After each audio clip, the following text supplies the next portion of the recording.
শীত আসা মানেই ডবল খাটনি। দেখো এই যে কার্পেট তোলা, এত সুন্দরভাবে পাতা আছে, সেই কার্পেটকে আবার প্রতিদিন তুলতে হচ্ছে, আর তুলে পরিষ্কার করা কত কঠিন।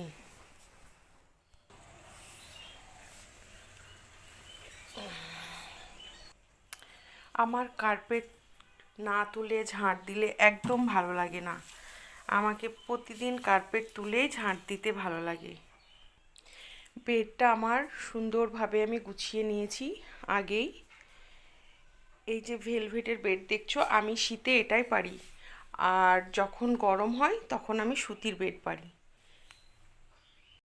এটা হচ্ছে আমার আর একটা রুম। দেখো এই রুমেও আমি শীতে ভেলভেটের কভার পেরে রেখে দিই। আর এই যে দেখো, সবাই বলে নাকি গরমের সময় ধুলো বের হয়, কিন্তু আমার দেখো শীতে এতগুলো ধুলো বের হয়। আমাকে মনে হয় গরমের চেয়ে শীতেই বেশি ধুলোগুলো বোঝা যায়। দেখো আমার কমপ্লিট ঝাড় দেওয়া, আর ঝাড় দেওয়া কমপ্লিটের সঙ্গে সঙ্গে আবার পেতে দিলাম। এখন সকাল সকাল আরো একবার পেতে নিলাম। দেখো একদম কমপ্লিট সব কিছু,